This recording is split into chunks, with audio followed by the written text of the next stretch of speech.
How would you It's made of dough. Have you tasted it? It's like a churro. It's a churro.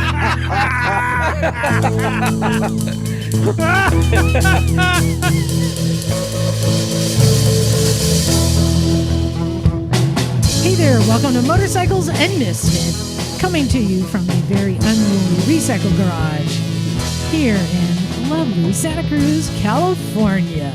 Hey everyone, this is Liza, and I am losing my patience with these idiots. I'm just going to say that, losing my patience.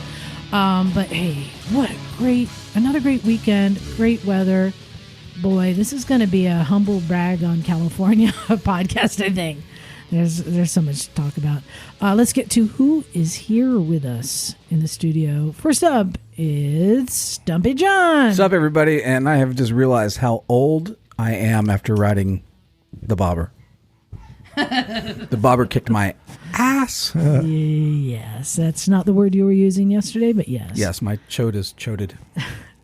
On the classy girl couch, it's Miss Emma. Hello, darlings. And I am one of those idiots. You're like queen idiot. I am now. queen idiot, aren't you? Queen You were actually idiot. gnashing your teeth at me earlier. Oh, I thought that was you gnashing your teeth underneath the that bike you were working on today. And again, as I like to say, the smartest man in the room who sits by the open window. It's Naked Jim. Hey, and we do have reason to celebrate here, not only at the Recycle Garage, but my house. We dodged another tsunami. Yeah, we did. Because if All you right. don't know, the Recycle Motorcycle Garage and my house, and Liza's house, is about 4.5 feet above sea level. Yeah, not only do we get earthquakes, every now and then we get tsunamis, and it was, but it's always just fun. Everyone goes down to the beach to watch. I did. I did. I hopped on. Yeah, I hopped on the bike and did a little dawn patrol. It was funny things. There was a surf contest at Steamer Lane. Oh, yeah? And they had to pause it when I got there. They're all okay. We're pausing the thing until 8:00, and so no, the surf competition was paused, but it was Yeah. wumping anyways. The Big beach, surf. the beach was gone. Well, when did that happen? Because when I was there, it was chill, and then later The in the beach day, was gone down the street. The harbor's beach getting was jacked up. gone. The water came up over the beach all the way up to the sidewalk. Oh, wow. It was pretty cool. So Yeah, yeah. I hate to say those are two within recent memory. So knock on wood. Yeah, I know. And you heard the sultry tones of a bagel. How do you do? How do you do, sir? How you doing? And one of our favorite return guests joining us. I'm excited. There's always good news when he comes to town. It's Austin from Twisted Road. Hello. Hey, Austin. How are you guys? And I have to Hey. say, impossible as it may be, Austin is becoming more and more handsome as time goes on. boy. I know. Thank Yes. you very much. I know. Yes. Thank you. Good hair. I just got it cut last No, week. he has got great hair. Great. And he always has impeccable taste in glasses as well. I don't know how you do it. And when I first saw him, I told him good things always happen when Austin's around. So Oh, thank you. I'm glad to see Thank him. you. Exactly. And in fact, And that, ladies and gentlemen, is why we get free bikes with Twisted Road. so in fact, so we did something special today. I don't want to get to that. First of all, I want to say thank you, Austin, because we went and did Twisted Road test rides yesterday. And boy, we'll get into the whole, like, what we rode. And the whole point, I said, hey, let's go ride bikes we're not used to or have never ridden before and do a review on these bikes, right? And we've talked about that for a long time. Yeah, and Right. and I'll say so. I rode I forget what, I think it was brand new, like a 21 Triumph T100 Bonneville, which I've never ridden. Yeah, good looking bike. John, what'd you ride? Yeah, I rode a late model. I think it was a 21 1200 bobber Triumph. Cool. Both Jim and Emma rode the same thing. What did you guys ride? I was riding the HMS Ark Royal. We're sinking, Captain. I rode an Indian Roadmaster. All right. Sorry. Oh, sorry, I just had an Indian food. know, sorry. Which is what I rode cross country for Werwer. I really like that bike. And I wanted to say one of the great things about this ride, which we'll get into details again, but you know, when we were about halfway through on the ride, I felt this sort of like euphoria, you know? I don't know if you guys felt it too. And, oh, Jim. And Jim, you're kind of a hot mess over there right now. You know that? he's a hot mess. And I get fidgety. and it made me start thinking about, we always say riding for mental health is important. Yes, it is. And I was like, I want to understand more why. And so I went to my source, WebMD. When you ride your motorcycle, your body releases chemicals called endorphins. These endorphins interact with the receptors in your brain that reduce your perception of pain. Endorphins also trigger a positive feeling in the body, similar to that of morphine. For example, the feeling that follows a ride is often described as euphoric.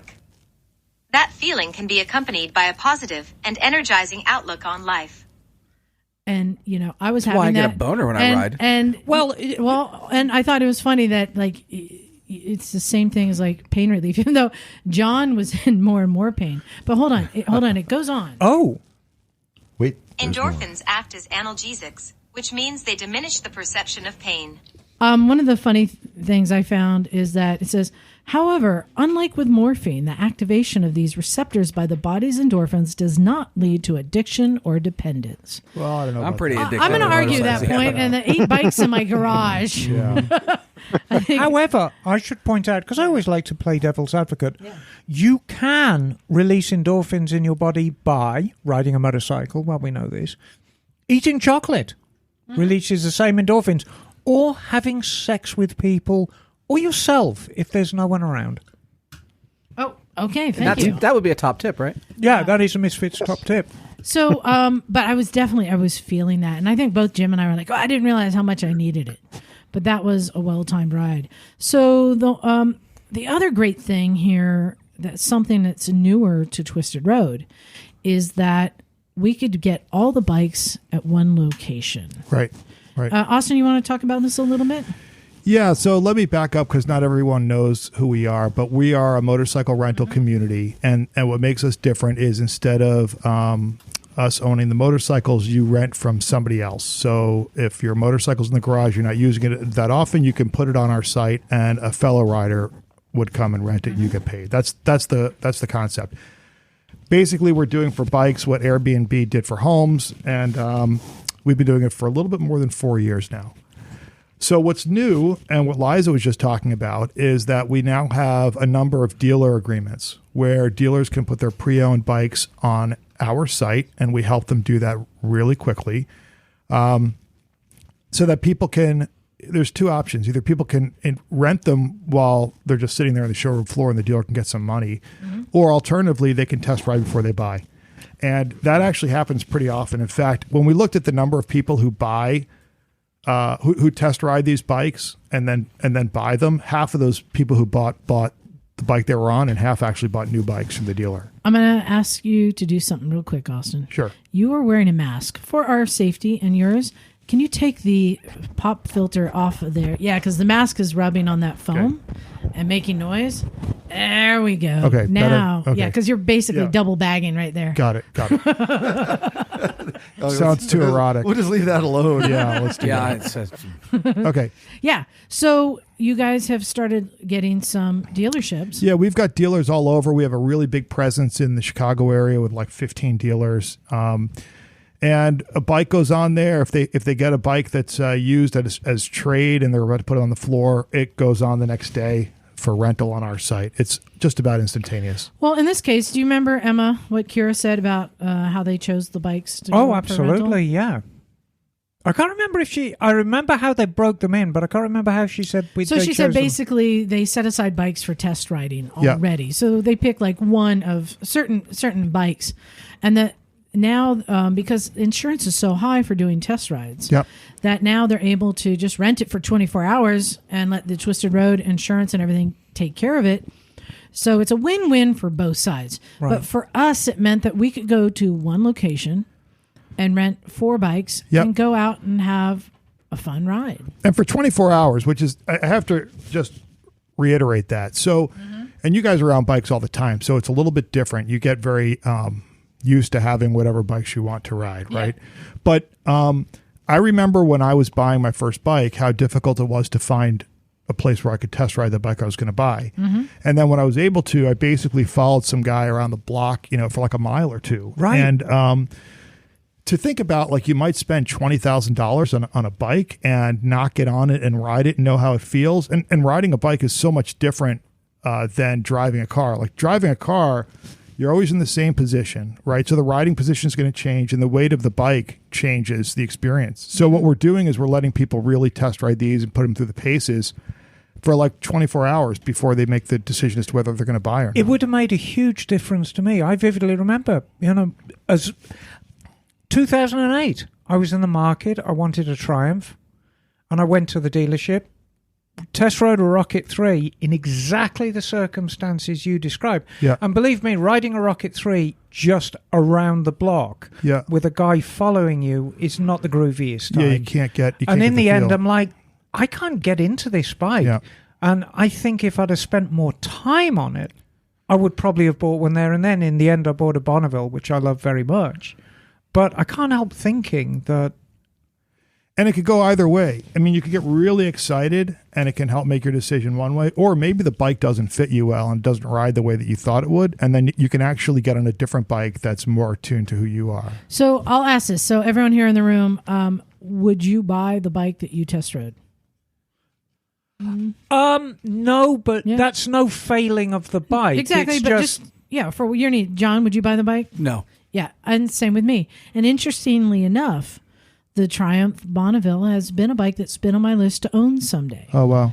But I felt like I didn't hate it. I thought it was a perfectly adequate bike for the ride that I did, but I felt like I got it out of my system. Yeah. I don't need it. Now, John has a little bit different story. Yeah, so when I first got on it, because the bobbers is got torque out the yin yang. Right. So if I did a traditional ride just around the block, I'd have been completely sold. Like, You'd have heck loved it. yeah. Right. Because it was fun in a straight line. But then we did this long 100+ mile ride, and I figured the riding position was really not right for me, Right. and the suspension was really not right for me, and it felt like I got hit by a truck when I was done. So. And I have to say, John and I were on comms, and he kept saying, "My toad hurts," and I'm like, "Your toad," and I can't undo the visuals. And he's like, "No, my chode." I was like, oh, that didn't help with the visuals at all. What did you say? You want to? I thought you were saying my toad hurts. Right. I'm like, but you had a okay. response that was pretty good though too. Oh yeah, I said, well, this flat seat on the Bonnevilles made my tulip into a dandelion. oh, I almost fell off the bobber at that point. I horse laughed for like a mile. but I want an air freshener with one on each side. And, I carry a little bit of guilt about this because what happened, the chain of events that put him on the bobber, was I originally ordered the Indian Scout bobber, which is a bike I've never ridden, but I know the riding position well enough. Right. And it was crashed. So I couldn't have that one. And so I said, well, I'll have a Triumph Speed Twin. Good choice. Great choice. Well, we got there, and I couldn't have that one either. And Kiera said, I've got you a bobber. And please don't get me wrong, the bobber is a beautiful. fine It's a great motorcycle. bike. I love everything about it, except it has got the world's worst riding position for me. And I'm like, I can't ride that. Yeah. The key words you just said are so important. You didn't say it's the world's worst riding position. You said for me. And so this is Right. actually really, really good because you're getting on bikes to understand whether they're the right bike for you, not necessarily whether they're a good bike or not. Exactly. And so in the end, John was down to ride the USS Nostromo. And then I was scheduled on the Blobber, and we did a switch. And I wasn't switching back. I wasn't going to switch back. No, because I actually liked the thing. The only reason I didn't like it is because it's $35,000. Well, and we okay. all agreed it's a good looking bike. Oh, It really is. God. It sounded great when riding behind it too. Yeah, and it was the most gorgeous sage green color. But You know what I like? I like just talking about the experience being at the dealership. I really enjoyed the experience from a customer service standpoint, right? Because this is the first time I've rented a bike, right? Yeah, I've always yeah. thought it's a great idea, just never really had a reason to. Sure. And, it'd be fun to do with a group. But one of the things, like, you never know who's maintaining the bike. I think probably 99% of them are well maintained. But I did see Liza, how she does hers. No, I'm kidding. Yeah. But when you go to a dealer, it's going to be a newer bike. And these were fairly almost brand new bikes. Absolutely. Yeah. Dealer maintained by people that know what they're doing. And they're in the business of selling you motorcycles, right? Right. So I just want to give a shout out to the dealership there. They treated us like kings. We came in. Spirit. They're really good. Yeah. So, let's talk a little bit about that experience. Can we back up before we get to that? of course. Can you guys tell me what it was like going to our site and selecting bikes that you wanted and going through that process? Because people are listening may not know what it's like. It's crazy easy. Yeah. So first you type in the city that you're going to be looking for. And now, traditionally in the past, if there was more than one of us who want to rent bikes in a city, we have to like try and find something close to one another because you got to get out to all these different places individually to go get your bikes and regroup. The reason I picked Spirit is because we could all go to one location. And what I really liked about the map now, because you can bring up the map. Yeah. So you can have the list view. Sure. But then you have the map view, so you can actually see, which I've used before when I'm coming into an airport or I need to pick something up near a friend's house. And bring up the map view, and that big Spirit icon comes up above all the individuals. Right. So you can see where on the map, and then I just click on that icon, and now a list of all of their bikes comes up. Right. So I like that you have the list. If you're looking, you can refine it if you're looking for a certain type of bike or a certain price of bike, but you can also look for the map, which is important because, you're going into like Portland to get a bike to go to the one show, right? Yep. You don't want to have to be going out to like Vancouver or something. Right. You want to try and get some in Portland. So the map has been important to me. So that was very easy to do, to just choose a bike, reserve a bike, and then they approve you. Yeah. My experience actually went wrong, and I would like to go through that with you, Austin. Sure. And I've actually got up the message so I can show you, because it may have been me. It's because I don't talk like other people. Sure. So I went to Spirit, Indian Scout Bobber. I'm on it. Yeah. That's my bike. I locked it in, and almost immediately I got rejected. And I didn't know why. I found out subsequently that the bike had been totaled. So that was the message. Okay, so what, I know what happened. So then Well, that was the message I got from you guys afterwards, and you can see my reply. And I heard nothing after that for 48 hours. And I thought, Got it. Okay, got it. So here's what happened. So between when Emma reserved the bike and the riding date, that bike got into an accident. And so someone on our team said, hey, let's find another bike for you. And then she said, let's swap it out, and then didn't hear back from my team. That's unusual. But that's so unusual. you can check out. And so he said, but they have another Scout available. Would you want me to check out another one? And I said, if you could swap it out for me, please. All right. And then it fell off the radar. Right. And obviously that other Scout became unavailable in the 48 hours while I was waiting, me thinking I'd got the other Scout. And I just thought, I'd better check. Right. And if I hadn't have checked, I wouldn't have had anything. Well, we would have found you something. Yeah, okay. Yeah, But there you go. We have situations sometimes where it's not often, but we have had situations where an owner can't make it the day before because an emergency comes up or the bike had a really big issue with it, and the rider reaches out to us, and we usually find them a bike within half an hour. And that was the only thing that even slightly went wrong, and it's really an observation more than a criticism. The whole process went very, very well, and as soon as I realized that, oh crap, I haven't got a bike after all. Right. And I went back in, and then I ordered the Speed Twin. Can I see that text again? Oh, sure, of course. Because I want to read what he wrote. While you're reading that, John, you had something? So I'll speak to the the UX and the UI. Sure. And I felt like it was on par with any of the large companies that are doing Airbnb and those things. Awesome. So it was easy to interface with. It was easy to pick the bike, and then And I had a similar problem too. I think I was trying to go for one bike and it wasn't available because it was getting serviced and blah, blah, blah. Yeah. But I did find your team to be really kind of on it and texting me pretty, aggressively in a good way. Okay, good. In order to get us set up. So I felt like in terms of the website experience itself, I mean, you're going to be hard pressed to find a better one. Thanks. For the stuff that we're doing. Yeah, I think I'm the exception rather than the rule. I don't know what went wrong, but I mean, aside from that little glitch, everything else went very, very straightforwardly for me. Yeah, I mean, my whole thing was I'll just take whatever's left over. And me and Emma, what were we riding anyway? Roadmaster. Yeah, the Roadmasters. Yeah.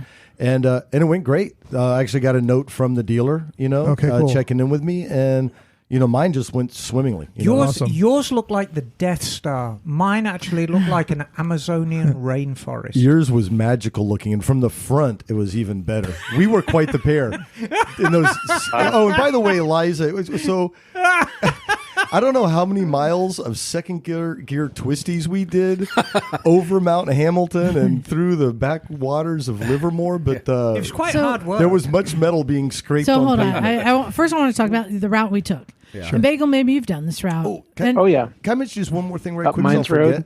About going to the dealer. They were awesome. So I was on this bike that was it was a Star Wars thing. It was so much technology on it, which was rad. Yeah. And having a dealer, a good dealer experience, and you can't say enough about Spirit. They're bomb.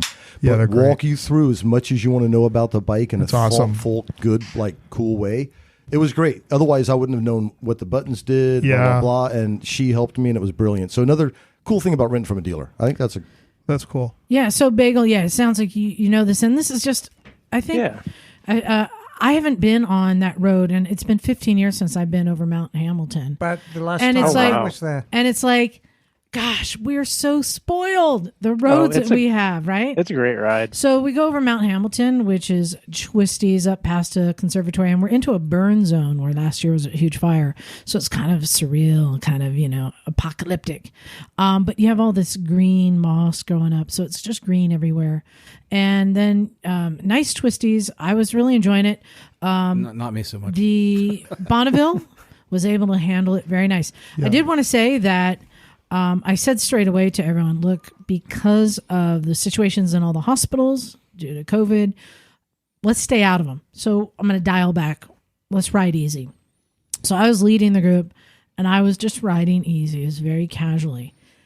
Somehow, I don't know how, but behind me, all three of them are scraping pegs. John on the bobber, I'm on comms with him, and I'm hearing this, right? Yeah, it was crazy. I'm like, what are you guys doing? I have no idea what they're doing. They're riding behind me, and I'm just keeping it just simple, not working, just casual ride. And when we got the end of the ride, and I looked at Emma's, she went past the floorboards to the frame and scraped the frame down. I'm like, what are you guys doing?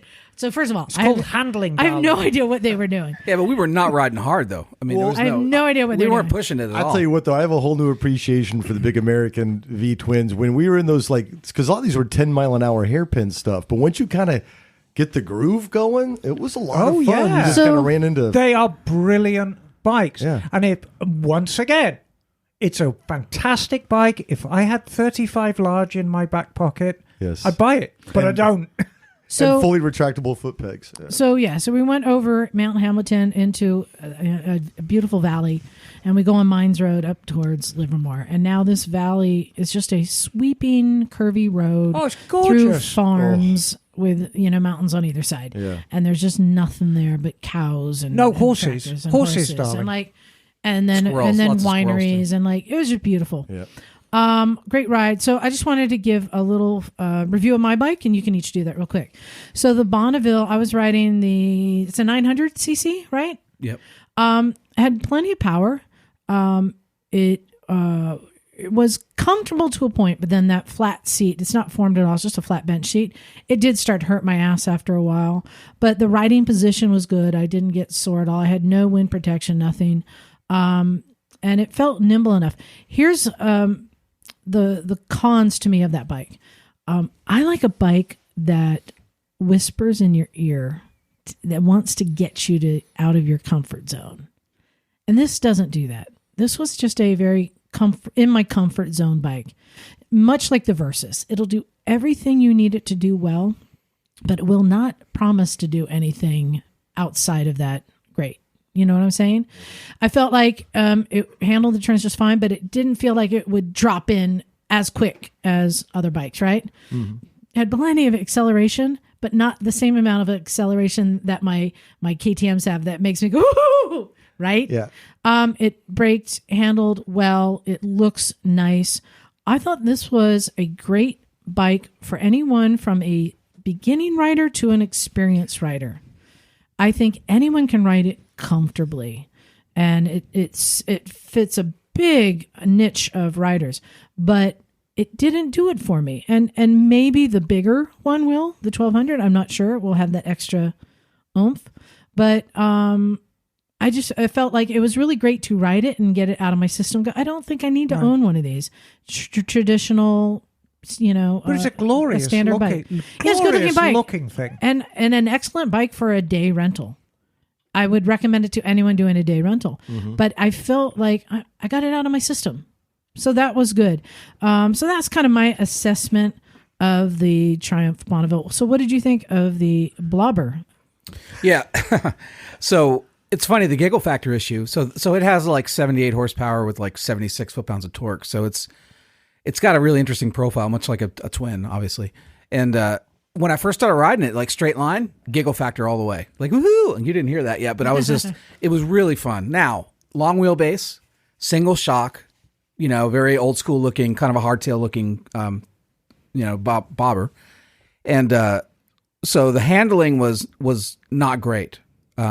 And it clearly it's a boulevard bike. It's made, I think, to go in the streets in the city. Yeah, right. So out on the twisties, it was really slow and cumbersome on the turns, and then scrapey. I mean, we were not riding hard on any level, and it just, as soon as I got into any lean or any sort of trying to hit apexes, it would scrape.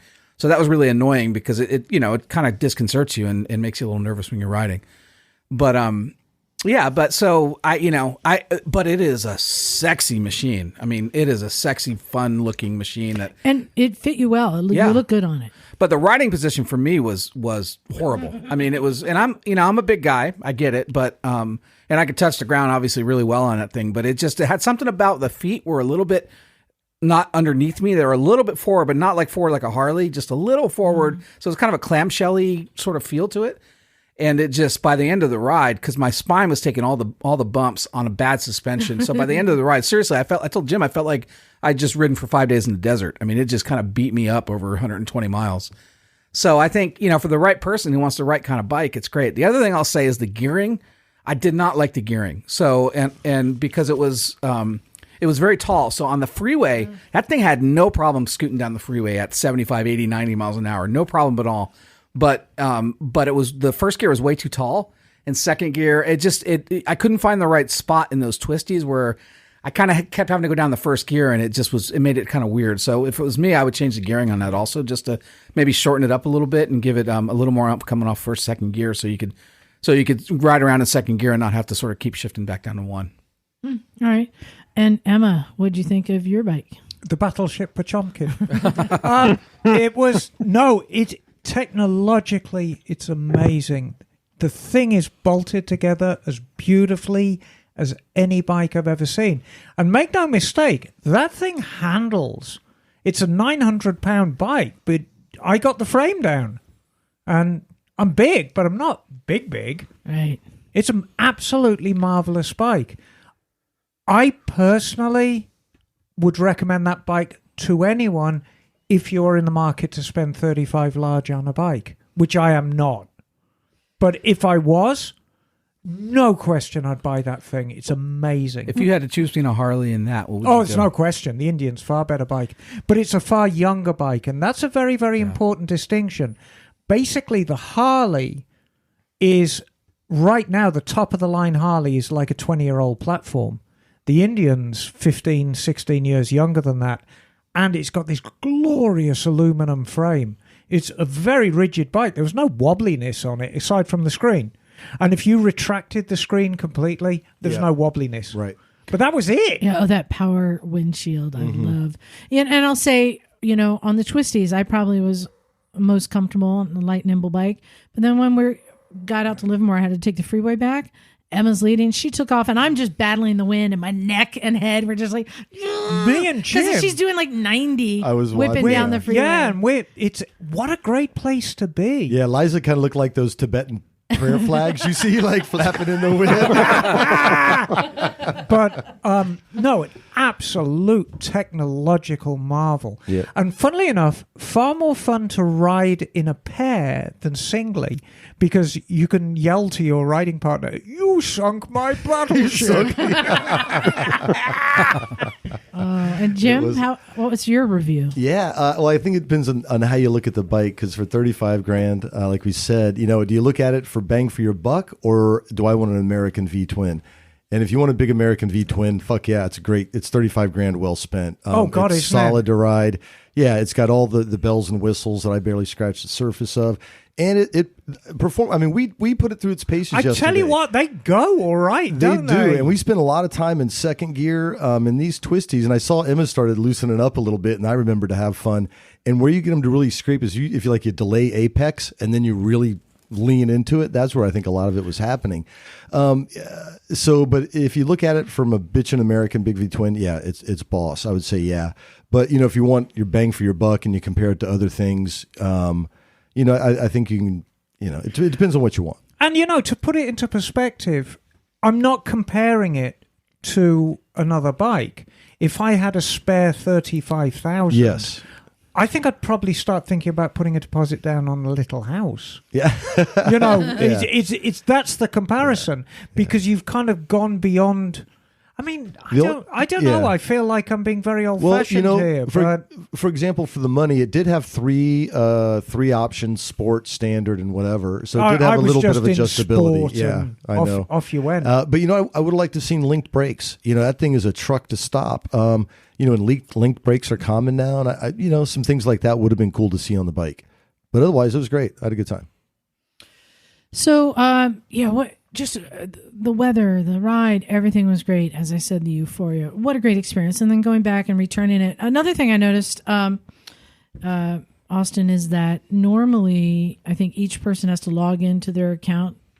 Is that no? Oh, wait. It's been a long time since I've been the renter. I've been the rentee.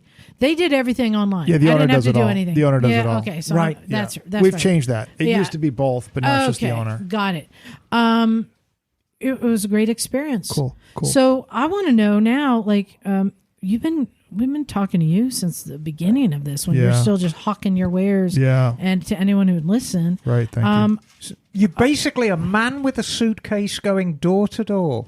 Right. Well, I still do that. Well, yeah, but look at you now. You've got a bigger suitcase. That's right. Let's talk about some of the changes and new directions Sure. that Twisted Road has been going. Okay, so we could talk about a few things. The first is we talked briefly about the dealer program. There's some other exciting things that I'm not going to talk about here, but if there are dealers going to AIM Expo this week, come by our booth. We will be there too. Cool. Yeah. Cool. This is Put your awesome. gear in our booth, right? Thank you. Yeah. This is we always scout out somebody to stash all our stuff with. Yeah. You've been the guy at It's so been many good. shows. I know, it's been Thank good. you. I think we're hawking for test rides, so we'll probably have helmets and jackets with us. Yeah, fine. Yeah, bring them all. There you go. Nick and Sean will be there. 6072 is the booth. So look for 6072 if the dealer wants to go to talk to us about some new things. And these are things that I'm not talking about on the show. There's a good chance if you go to the Twisted Road booth, you might find a misfit. That's right. What else going on? Oh, we started our events page. This is a couple of months old. Yeah, this is cool. Yeah. So like one thing I found is that it's been very hard to find a clean way to find motorcycle events. So you're looking for an event. Mm-hmm. You're going through like 3 or 4 different websites. They all kind of suck. It's hard to find all the information you want. So we've put it together on our site. If you go to twistedroad.com/events, and you can go ahead and put in any part of the country, and a list of events come up. And if you click into that in any event you want, it'll give you more information on it, and then it'll also give you some bikes that are in the area if you want to ride a bike near the event. Oh, I'm going to that's cool. Ohio. Yeah. Ohio. Let's see. May, Distinguished Gentleman's Ride.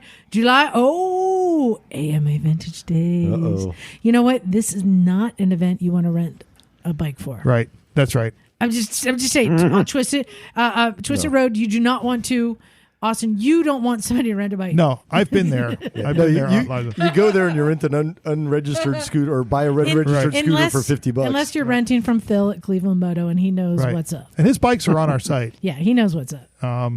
So that's new. And then we started another thing last year, I think in May. It's pretty cool. It's called our 1-2 free program. And the way it works is you don't have to sign up. You don't have to do any promotional code or anything. After you rent 2 times with us, we give you a free day.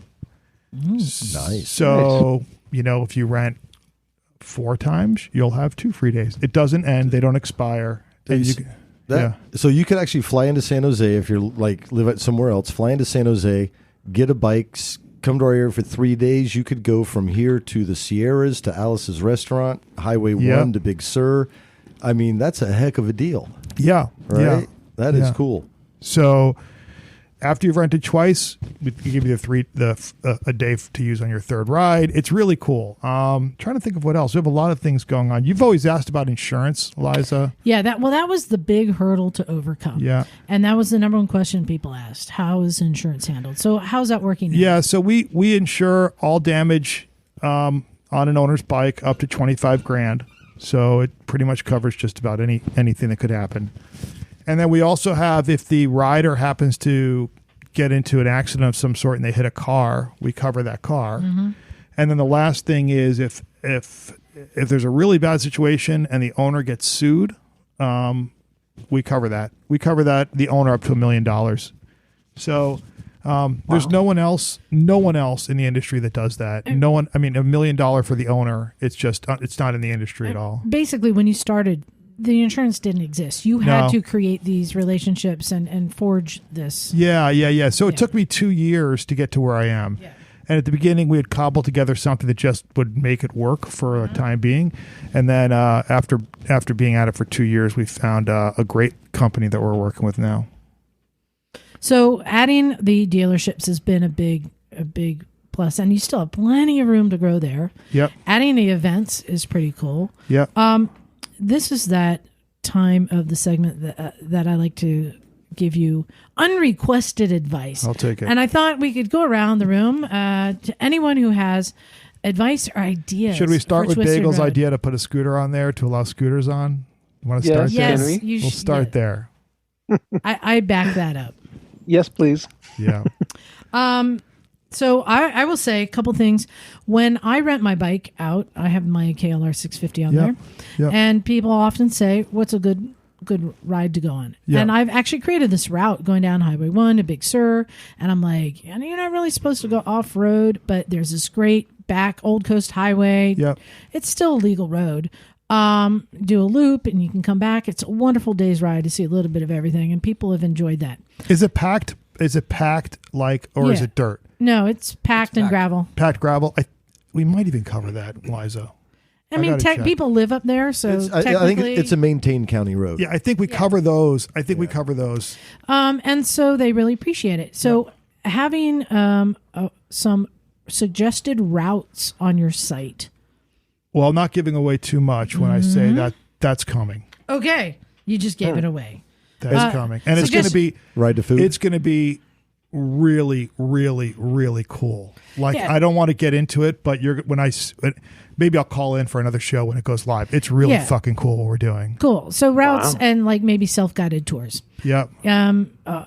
So that's my unsolicited advice. Cool. John, you have an idea? You want to pitch? You need to think on that. I got to think on a little bit. Okay. All right, cool. Who's got an idea they want to pitch? Snowmobiles. Yeah. No, that'd be great. Dude, I mean, you think motorcycle market's big? For real, the only reason you can find gas in some places because of snowmobiles. Do you know how hard it is to find one to rent in the summer? Yeah, exactly. What? No one's using them in the summer. That's a great idea. I think Rever did that. I think Rever added snowmobiles and snowmobile routes, I thought, because they wanted something on the opposite. So anyway. I'm the one with the least experience of Twisted Road in general and renting in general. So my unsolicited advice to you, Austin, is when you have your booth at any trade show and you have visitors come, especially ones from your favorite podcast, have chocolate to give them. Oh, okay. Yeah.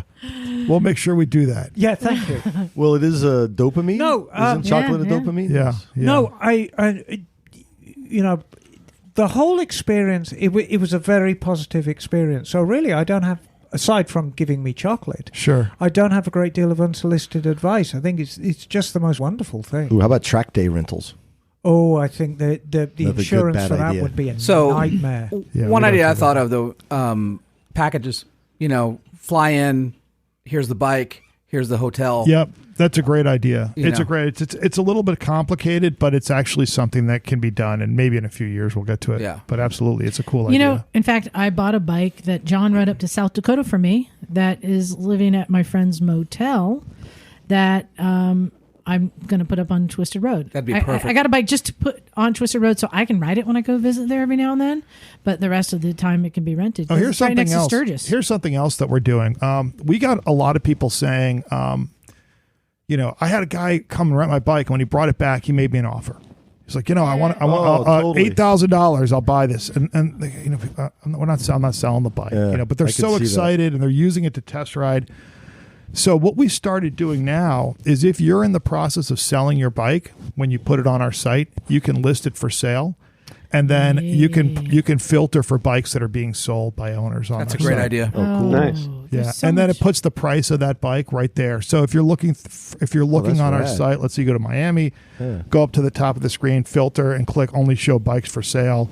It'll show them when you click into that bike. It'll say, buy this from Antonio for $89.99. That's a great idea. Yeah. Hey guys, guess what? It's that time. It's game time. Okay, I'm ready. Oh, good-o. Yes, I got a game. This one is called Over Under. This one originated, by the way, by our Instagram. I was doing this on Instagram for a long Were you doing time. it? The over-under game. I it think I was remember over and that, under yeah. $99, right? Yeah. All right. So, do you guys know what like the average rental rate is if you go to like Eagle Rider or any of these kind of rental sites? It's like You're north of 150. I know before Edinburgh insurance. BMW. That's Yeah. about it. Yeah, like 150 up to 200 Yeah, or like a big yeah. GS 1250 Yeah. stuff like that. So I'm going to set the bar here Okay. at $100. Perfect. I think that $100 is a fair and good rate for Yep. many bikes. Yep. Okay. So I'm going to list off some bikes, and these are all available in Miami. Okay, Year round riding. got it. Okay. And you got to guess if it's over or under And this is $100. listed on Twisted Road Twisted Road right in now. Miami. Okay. Are they all In Hayabusas? Miami. So, and also, I need you guys to keep track of who, if you get it right, keep track on your fingers, and we'll see who gets the most points. Okay. Cool.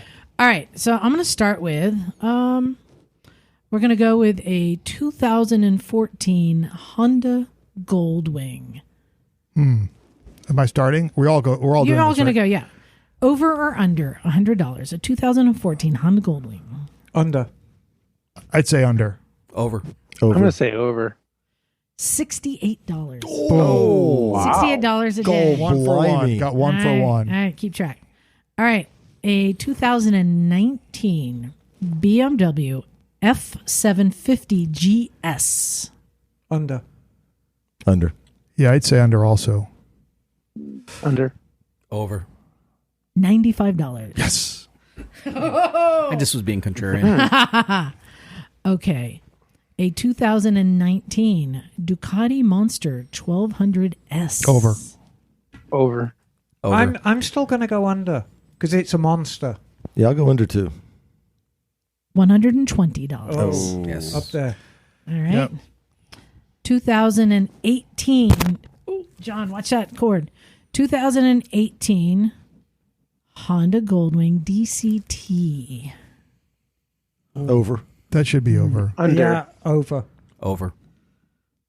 $300. Yeah, well, people Yeah, with, that'll never be rented. people with DCTs can be quite heady. 300 now and what I Yikes. wanted to take a minute to say, Austin, you do not set the prices. No, we do not. The owners of the bikes set the prices. They can Right. set it at whatever they want. Right. So you do get a wide array of prices. we give some guidance. I didn't know that. Yeah, okay, interesting. All right. 2019 Indian Scout Bobber. Under. Under. Yeah, under. Under. I'm going to say it's. I'm going to say. I'm going to say it's over. $87. All right, got one wrong. It's actually a good price for it though. Yeah, right? yeah. For 24 hours? Yeah. All right. How about a 2015 BMW 1200 GS? It shouldn't be, but it's probably over. I'll say it's You know- it's a buck 20. GS owners are an interesting bunch. They do love their They bikes. do. I'll go over as well. This is a 2015. I'm going to say under. I'm going to take under. $200. Oh, Yeah. jeez. All right. What's the score? What do you guys got? Me and You keep track? Austin. I've got 5. I've got 3. All I right. think I got- I'm negative. I got 7. 3. Fuck, Oh. you don't have 7. They're only I lost. 6 I got bikes. 7. They're only 6. There's only been 6. We've only done 6. Right. Yeah, All right. but my knob goes up to 11. All right. 2013 MV Agusta Brutale 1090. That's got to be over. Over. That's probably over. Over. I'm going to play devil's advocate. It's under. Good. $200. Yep. Yeah. Yeah. It's a very exotic bike. All right. This one is exciting. 2019 Yamaha Nikken. Oh, my God. Oh, that's over. Over. You know, the 3-wheeled Yeah, things? I would Yeah. say over, just because the rarity. I'm going to Yeah. go under. $95. Wow. Yes. Wow. Austin, I should know. You don't do 3 wheels, or do you? Because apparently those are popular. Yeah, so we're doing trikes now. If people want trikes, Oh, from Hart, okay, we have cool. trikes on there, and then these Yamahas, we've got a few of them on the site. Not a on. lot. Cool. Sorry. One in LA. A 2020 Harley Davidson Iron 883. It should be under. Under. That should be under. Yeah, I'll go under. Under. Bagel. I'm going to say over. $65. Cool. Wow. That's a great price for that bike. That's a great All price. right. Another 2020 Harley Davidson Road Glide. Oh, that should be over. Yeah, over. Over. Over. Yeah, over. 224. All right, got a couple more. 2021 Royal Enfield Himalayan. Under. Under. Under. Under. $70. That's good. Yeah, but if you were thinking about buying one Yeah, I for would your love first to. bike, Yeah. what a great We've got a few live wires on the site, and we've heard that people will drive hundreds of miles to test ride it for a day for $200 before they put 30,000 Yeah, down on it's it. true. Oh, brilliant. And All that's, right. that's smart for them. We've only got 2 more, so what's the Okay. score? I've got 8. I don't remember. How many questions have there been? Got 1, 4. 2, 3, 4, 5, 6, 7, 8, 9, 10, 11. I got 2 wrong. So I've got nine. 11. I've got ampersand. You got 11, Emma? No, I don't know. I'm about equal We're about with even. Austin. Yeah, we're about even. All right. 2011 Ducati Diaval Carbon Edition. I saw one of those when we were at Spirit. I'm like, can I get that? Again, Over. DFL owners are an interesting bunch. Over. Over. Over. I was going to say over also. It shouldn't be. Over. $79. Oh, good. Wow. Wow, get your All arms right. pulled off for under 80 I was bucks. going to say, that is a good experience for $80. Have you guys ridden Yeah. that? I'm dying to try it. It Anyone? is yeah, many. Yeah. They are brutally quick in a straight line. We at the dealership when I was there, we had an AMG one that used to come in regularly, and it was wild. All right. Wow. This last one is worth 10,000 points. Oh, boy. 10 Pressure's million. on. All the vomit and Rome. All right. This one is a 2018 Triumph Bonneville T120. Under. Under. Under. Emma's trying to use some mind reading over some there. ciphering. Sure, I say eyes are 89 bucks. drilling Under. through my brain. 89 bucks. I'll just go over because everyone went under. Well, in that case, everyone here is a winner except for Emma. It is $96. It's close though. Fantastic. It was Yeah. just You know, what's happened, though, it's interesting as we went through this process, we kind of all figured out this type and style of and year of bike and where it's going to be on our site. But when we started it, we weren't comparing it to that. We were all comparing it to the $150 or the $200 benchmark of other. Right. So, you know, the minute you reset and you look at these, it's pretty amazing how well they're priced. You guys know I'm sure you know Revival Cycles in Austin. They probably have 6 bikes on there that really? people, when they're going in Austin, they grab these bikes. They're incredible. So I know shape. you were not prepared for this, so I'll see if you know any of the answers. What's some of the most rarest or most expensive bikes that you have on there? We have a few bikes that have had a ton of custom work on them, and there's one in Florida. I don't even know. I think it's The owner has a lot of followers on Instagram. His name is Bad Beard. You know Bad Beard? Oh yeah. Yeah, he's got his bike on there. I think it might be 400 a day. There's some bikes like that that are on there. But you made the point, something like a live wire, it's really worth it. Yeah, before you invest. absolutely. And Those bikes, by the way, don't get rented that often. It's more of like just because a bike is really special to you doesn't mean it's special to a lot of other people. But the live wire is a great example because that does get rented because people want to try it before they buy it.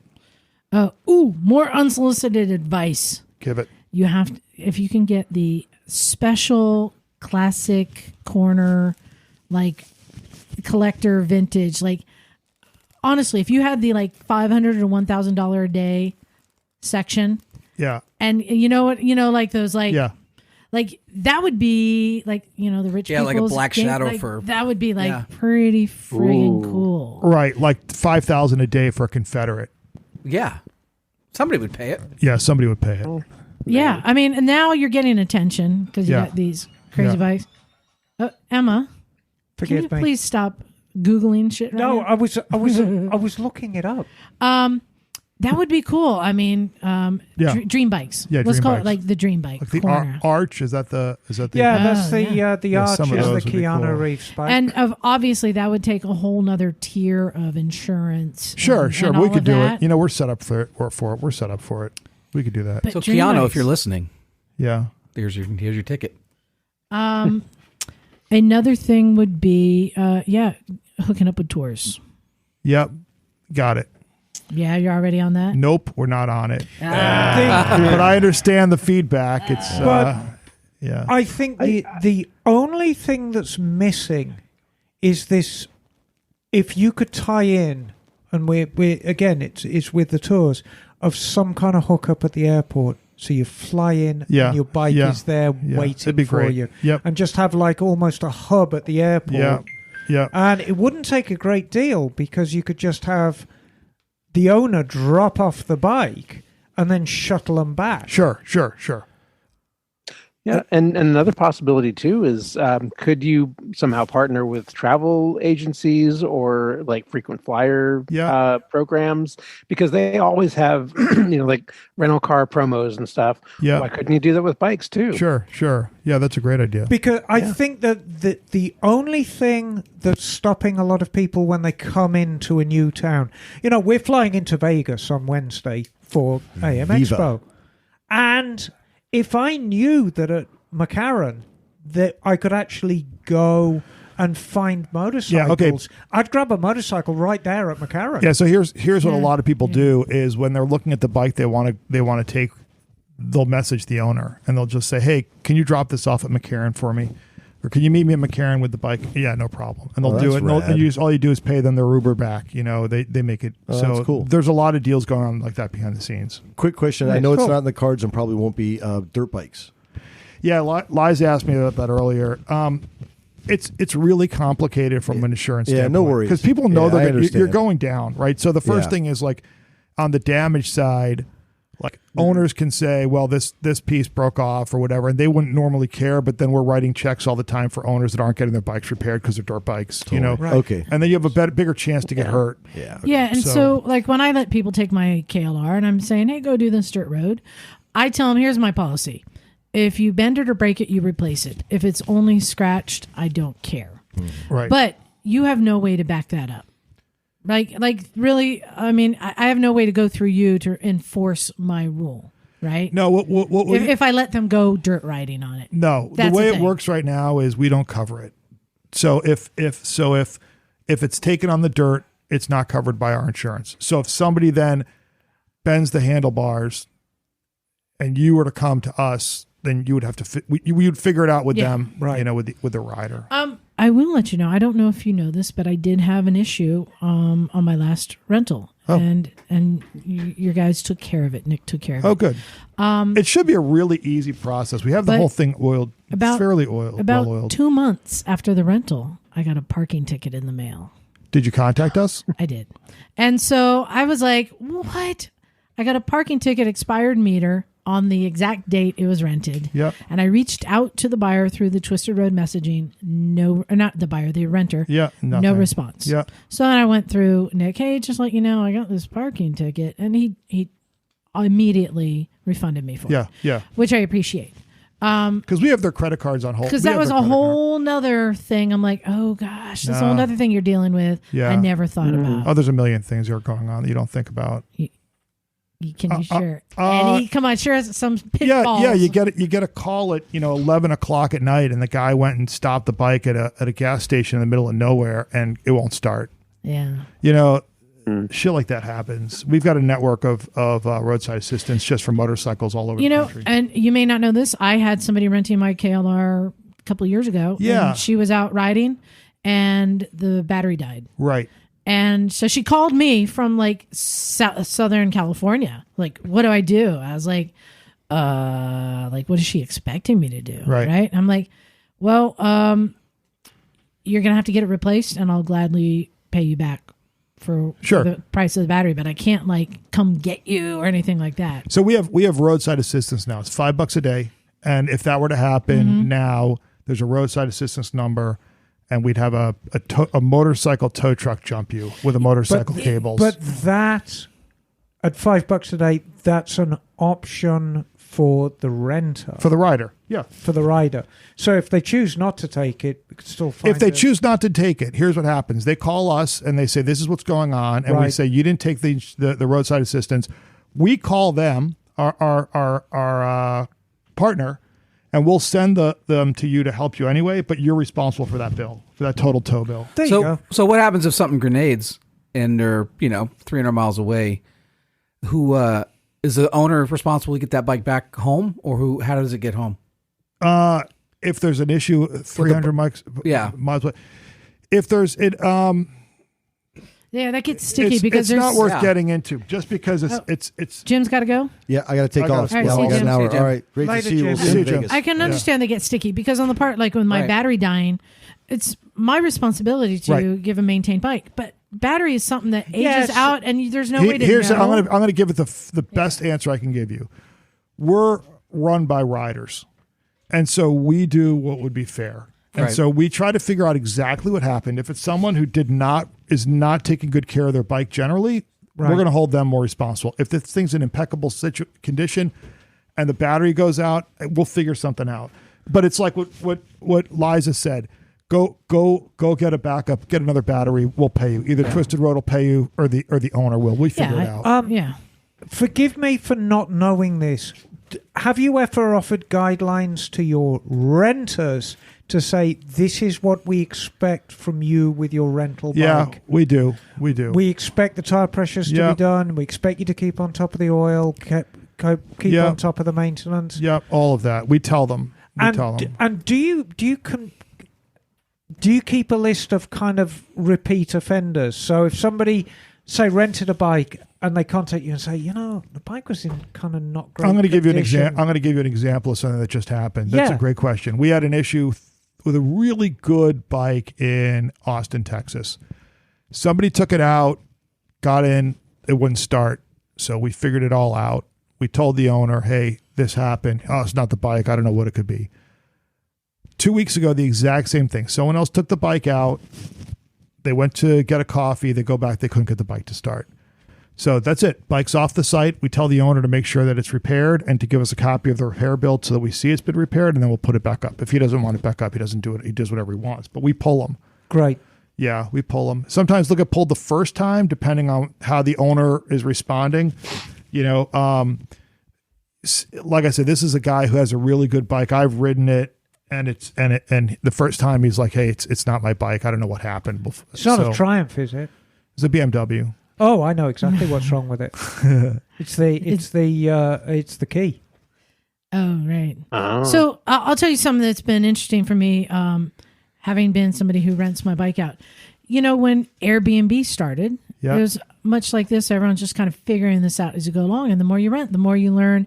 I'm going to put out a bowl of fruit, or I'm going to have some maps or a list of things, or you become a better host. Sure. Well, I find that I've been getting better and better at this. Like I know when somebody shows up, I'm like, do you need a parking pass? Do you have a car on the street? Do you need a parking pass? Right. I'll have one for you. Like I'm learning to be a better host. I'm offering routes and suggestions.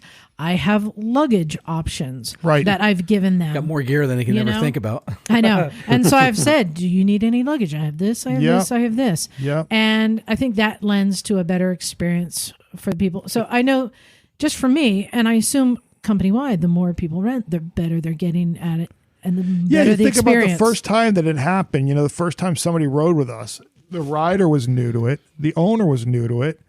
And they're both sitting there trying to figure out a website that we hadn't really oiled yet. Right. We were working through all the kinks and trying to figure out what worked and what didn't. And that was 4 years ago. Now, like I said, you have an issue and you're on the side of the road. There's a phone number. We have a roadside assistance. Like there's just an evolution that's happened there. But you're right. It's everywhere. It's all that stuff. It goes down to the same thing. Something that we know is being delicious now, like a pineapple.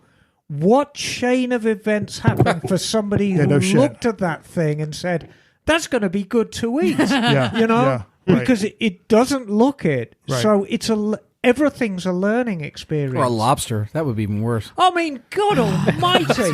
You look at this bug that came out of the ocean and say, so that's going to be delicious. So my last unsolicited advice Sure, give it to me. is maybe have a network or even a Zoom call or some way to get rentees, owners together to share what they've been doing and what works. Ooh, that's a great idea. To do some like sort a of forum, like kinda, online party or something. Yep. You know what I mean? It's a great idea. Or better still, give your personal phone number out to everyone so they can call you night or day. I I do used to text do him. that. Yeah. Hey, I have somebody who didn't pay for their gas. Yeah. I know. He gets Some people who've been on the platform for a while still have my cell phone number. know. But Sorry. But we just printed up business cards for AIM Expo, and it has my email. It does not have my cell phone on it anymore. So we're going to see you in a couple days. Yeah.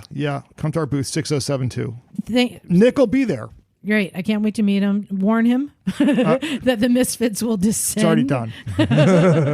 And thank you for Please, coming out. My pleasure. It's great being here. You're always a great guest, Austin. Thank you for what you do. Thank you for just doing this wonderful thing for bikes. Thanks. Sure thing. I'm glad you guys had a great experience. No, we Oh, did. we really did. It was awesome. Did. Thank you for that. Emma, I'm going to walk him out. Do you think you can just talk about something for 5 minutes? Oh, yes. Talk amongst yourselves. All right. Go ahead. So I think it's fair to say it wouldn't be fair just to talk about the Twisted Road experience without talking about Spirit Cycles. It's a very, very interesting dealership, isn't it, John? Yeah, it is. So as far as I'm aware, the owner was big in tech. He was a tech guy. Yep. And made buku bucks. His name is Martin. Yes. Lifelong motorcyclist, lover of motorcycles. And then opened this dealership. And it's separated into two halves. They've got Triumph on one side and the bicycles. Because, yes, they sell bicycles. And on the left, they've got all the rest of the stuff. So they have Indian, Royal Enfield, Aprilia. I think Indian. Oh, I said Indian. Yeah. There's one more, I think. There's a couple more. Yeah. Kind of, interesting bikes and just tons of used bikes.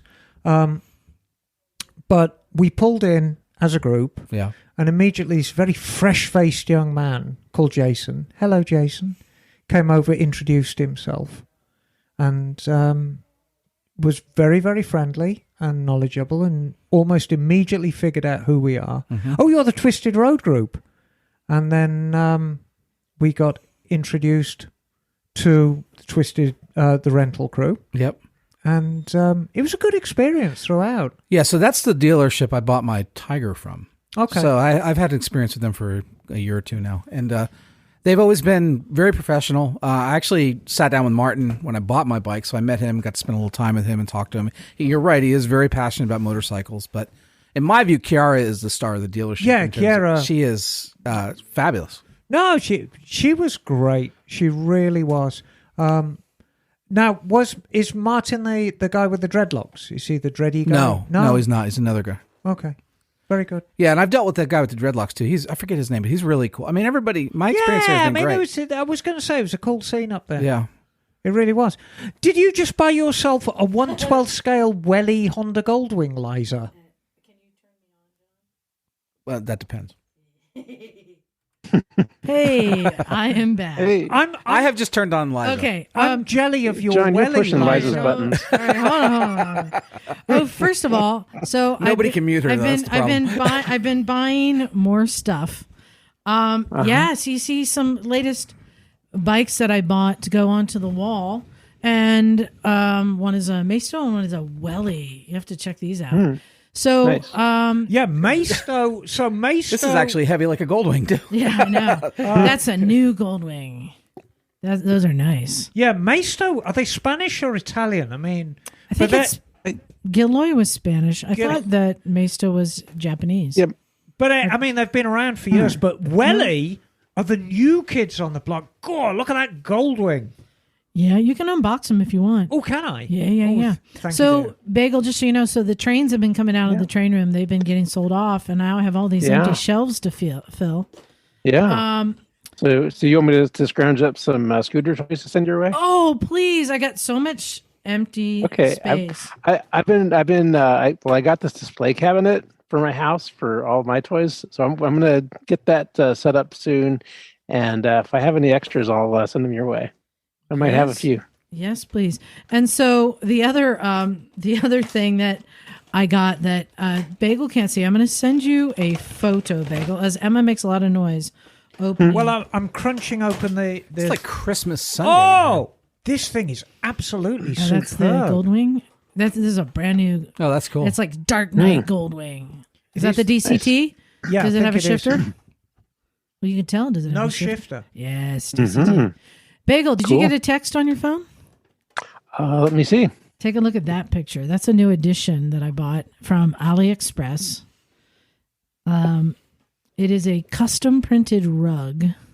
Wow. You want to describe it? So it's like a giant tube wave crashing over what looks like some sort of crazy custom chopper with a big fat rear tire. Yeah. Yes, it's custom chopper riding a wave. So at AliExpress, I discovered you can order all different sizes of rugs. Just like I had the little KTM bath mat was a little small one, but this one, and there's all different images that you can get, and they'll print it on whatever size rug you order. And I want to be clear, it's not like a good rug. It's more like a baby mat, or like yoga mat. Like a foam mat kind of thing? It's like a foam mat with little rubber dots on the backside. I would totally not a carpet. I would totally put it down to like a baby plant. Oh, we got to put this on a shelf. Ooh, that Goldwing is good. Yeah, it's good, isn't it? And but I love that you can get them printed. So yeah, here on the floor in the studio, I added the rug. Still to arrive is my bed set of duvet cover and sheets, which I don't remember which image I chose. You will probably find when it arrives, it'll be suitable size for a dollhouse. I hope you got the image of Miss Emma with the motorcycle in bed printed on your bed sheets. I didn't. And I can't. I'm not going to say what brand shirt I'm wearing because I am wearing a nice jersey that is really ripped off from a good brand name. Yeah, I was going to say yes. I wouldn't mention that if I were you. I won't. But I pay like $12 for these shirts, and the rug cost me like $45, and it is a 4x6 size rug. It's a good size rug. I mean, the quality is a little thin. Yes, but I also have been getting these motorcycles. There's so much to discover on. I've been using AliExpress. You're back on AliExpress now. It's a world of counterfeits. It is a world of counterfeits. Yeah. Yet to come. There's still some more things. I've ordered a whole bunch of stuff. Some gloves and I think I got a Vespa model coming. Nice. I always want to make sure Bagel's represented. Cool. Yeah, so more stuff coming, but it's fun. It's stupid. Yeah, it's just stupid. It's fun stupid. I have to say, like the KTM bath mat, I'm pretty pleased with. I might have to get more of those. Just use them like placemats. Yeah. Nice. Hey, quick congratulations to Sam Sunderland. Oh yeah, Clam Thunderland. Yeah, he won. Yeah, good on him. The motorcycle on the motorcycles. He won the Dakar Rally. Yep. And cool. he's riding a Gas. First time Gas has won Dakar. Wow. Yeah, Gas is coming up. I was watching the motocross last night, and Gas was performing. Wonder really who well. owns them now. Well, Emma, I was Somebody's about to ask you, can you do a quick history hole in Gas? Yeah, next week I'll do a... No, right now. No. Pull it out. Pull it out your hole. Come on. Gas has never actually really had much of a name outside the trials world. I mean, Aren't they Exactly, Spanish, exactly. right? Are they Spanish? No, they're they're not. Italian. Oh, they're Italian. Yeah. No, Gas made the best trials bikes 30 years ago, 35 years ago. Very narrow, very low. And they kind of fell off the radar a bit. And so I think probably very much like SWM, somebody bought the name and they're coming back. I mean, I stand to be corrected. I'll do some research for next week and I'll find out how we have gone from falling off the radar for the past 20 years to winning the Dakar. And I'm just gonna say I don't know the answer. I wonder if this is another one of these. Is the name been sold? And That's what I'm thinking, like SWM. right. You I mean, I'm or sure have they just continued on a small scale? I'm sure we Maybe. can find the answer. But I very mean, quickly. they were the go-to trials bike Yeah. for a long, long time. Or they've just expanded. So this, I mean, yeah, this is a full size, Dakar dirt bike, but really cool. Great racing this year. So inspired to see them riding. There was one death it was a mechanic in one of the cars. Wow. Yeah, I guess the car flipped and Oh, man. he died from the injuries.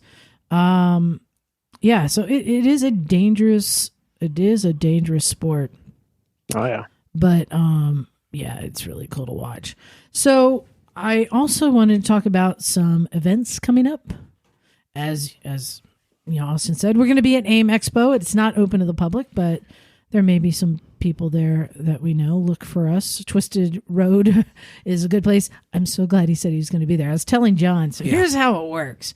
When we go to an event, first thing we do is a lap of the room and we try and find a friend that we can stash our stuff at and call home base. So, as a heads up, if you want to find Emma at AM Expo, I will be wearing my baby blue cowboy hat. So, if you see a baby blue cowboy hat, look underneath it and you will find me. And we did get some more people signing up for the Numbnuts Challenge. I think we have 2 spots and a bunch of people saying maybe right now. 2 spots left, and there's been some more entertainment. Yes, we added. are finalising the entertainment, which is guaranteed to please and distract. And that is No. When is that? No. That I know the date. January Something. 19th. Yeah, something. Yes, it's in 2 weeks. It's 2 weeks. 2 weeks. So it'll be 29th. But 29th. The weekend after that. Ta-da-da-da. Is The Naked Ride. yes, February 5th. February the 5th. Bagel, do you miss the Naked Ride? Maybe you should start one up there. Let your freak flag fly. It's tempting. I do miss it. I would love to be there if I could.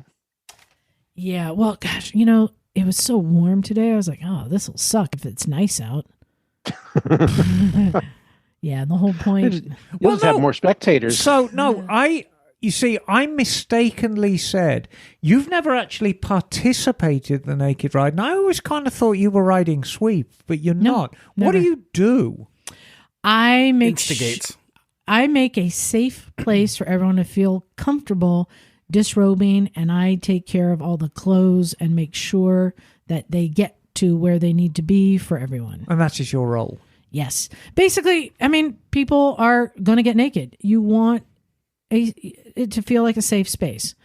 So I actually I go around and I clean the floor because you're going to take your boots off to get your pants off, right? Yes. I make sure you're not going to get metal shavings or, gravel on your feet.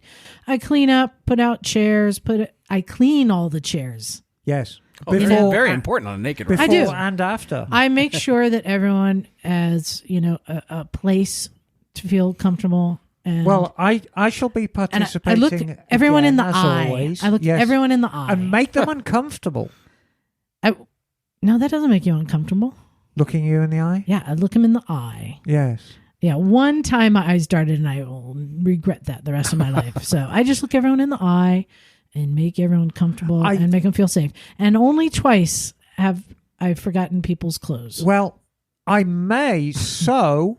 Oh God, I remember Jeremy. No, it was not me forgetting. They did not listen to the instructions of where to put their clothes that are in a garbage bag. There is nothing. And one year it was Doug got his clothes left behind, and then another year it was Jeremy. And there is nothing as woeful looking as a dejected Jeremy who is about 90 pounds sopping wet and just white. He is the palest man I have ever seen. But looking for his clothes and becoming more and more dejected. You ask what I do. The other thing I do is I always have a sweatshirt with me. Just in case. To give to the person whose clothes didn't make it there. I've always done that. No, you are the perfect host, and I will do it this year again, as I always do. And so my choice, I could do it on Rufus, which is going to be no fun. A Harley would be. So I may do it on the Super Glide, but I may actually borrow what Liza's KLR to do it. Yes, yes, no, yes, no. Here's why. I do put not a like newspaper down. Yes, I've mentioned this before. I made the mistake of loaning one of my bikes to a woman who was on the ride once, and it left this peculiar salt stain on my seat that was like the Shroud of Turin image of a vagina. Oh, no. And it took weeks to find the right solution to remove it. That's horrible. Because degreaser didn't do it. Yes. Oh, my. Yes. It was so weird. Yes. So I will probably, in that case, That's an image I want now. I will do it on my Super Glide. And I'm going to put down a towel. Perfect. Because that's got a very nice seat on it. There you go. It's got pristine upholstery. And then the next year, I think Mean Megan, was it Mean Megan or Kat? One of them was using one of my bikes, and I put a paper towel down on the seat. And as she was taking off, she's laughing as this paper towel comes floating to the ground. I'm like, oh! So now I just wrap my seat in saran wrap. Oh, gosh. And then the weekend after that, February 19th. Emma. Yes, darling. Do you think you can have a DR650 by February 19th? I'll do what I can. Stop playing with that. You're making noise. I'll do what I can. I mean, I've bought bikes. Well, February 19th, we're going to do another Big Thumpers ride. Big Thumpers ride. Something special may be coming. We're probably going to be a limited ride if we can get to where I think we want to go. I may put knobbies on the XS. That works for me. That's like the biggest thumper. It is the biggest thumper of them all. Liza got so upset with me. I know, she was today. kind of pissed at you for that. No, she was. No, it's not even pissed. It's disappointed. So it's disappointing. Here's the story. I picked up a Yamaha XS 1100 with the factory touring kit, which meant a giant windjammer fairing with CB radio. And we had so much fun going around breaker here. And here is the rubberized duck. So it had a giant factory Yamaha windjammer fairing on it, saddlebags, chrome crash bars round the saddlebags, carrier backrest, and I've thrown it all away. And I've turned it back to being a naked bike. The chrome was in perfect condition. The bike had never been down. There was not a scratch on it.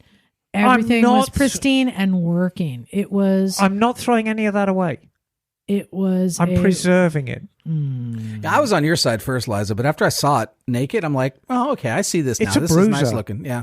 When was the last time you saw one with the full kit?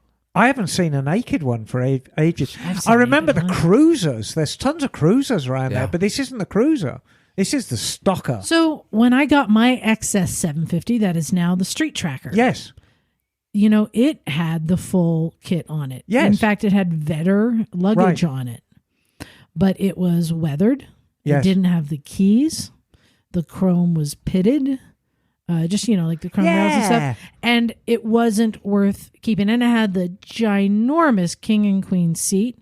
And it just had a plexiglass fairing that had spider cracks. It was all aged. So to me, that's an excuse to remove everything. And you know what? I actually sold the Vetter luggage. But I still remember to this day. It was the top case and the side bags. I take it back. No, I did have a key for it. Side bags, top case. I think it was like burgundy. It was burgundy. Yeah. I put it on Craigslist for like $50, maybe, for like the set of everything. Bidding war. No. Guy said, yeah, I'd like it. I'll come get it. He drove like 3 hours. Wow. And he came there and he offered me $10. I'm like, dude, are you kidding me? All I want is $50 for this entire set. Yeah, I just had to drive 3 hours here. Do you know how much that cost me in gas? But that's Like not he your didn't problem. know Dude, that that beforehand? is not my problem. It's $50. Right? I'll give you 20. Dude, this is not a negotiation. I listed it at a very fair, cheap price. Come and get it. And it just, you get those people sometimes. So what did he do? Did he pay it? I think he left without it. Wow. I don't remember. And maybe he got it. Wanker. Maybe I don't. So then or someone else. I mean, I think I may have called the next person on the list or something. But I just remember somebody coming and like offering me $10. I'm like, what? What do you? No. Wow. He didn't have game. Let's put it that way. But anyway, so for me, that's a difference in Yeah, taking and I all mean- of that and a bike that didn't have good paint and No, you know. everything on this bike was pristine, but Yeah. it's just. I think the value for me in taking it all off is I've taken 200 pounds off the weight of that bike, and it's for a bike that's still 300 pounds overweight for a modern bike. and So it's substantially easier to ride. It was a time capsule, Emma. It still is. Yeah. It still is. I'm going to dress like Donna Summer when I ride it. And you needed a bike. You need a bike with wind protection and luggage to do distance on for when we go down to LA. I'll be on Rufus again. Okay. This is kind of what it's like every day in the garage, if you want to know. Hey, John. Yeah. So the ride, can I pitch an idea of where to ride for the Big Thumper ride? You can. What do you think about Summit Road, Corralita Sausage, and then Buzzards? So I would use that as my backup ride because our friend that came by today, and I won't get into details because might be able to get us into some off limits areas. Cool. Yeah. But that all has to be scouted. We need to be able to know. And one of the things I like about these rides is they're not hard rides. And all those roads we just said are fun but not technical. Yep. All right. Emma, we're going to get to emails in a second. Bagel, I sent you one if you can cue it up. So, Bagel, I'm looking at a German police BMW Jawohl. by Maisto. and I'm reminded of an extremely old joke. Why are German policemen so handsome? I don't know. Why is this? Because they police the eye.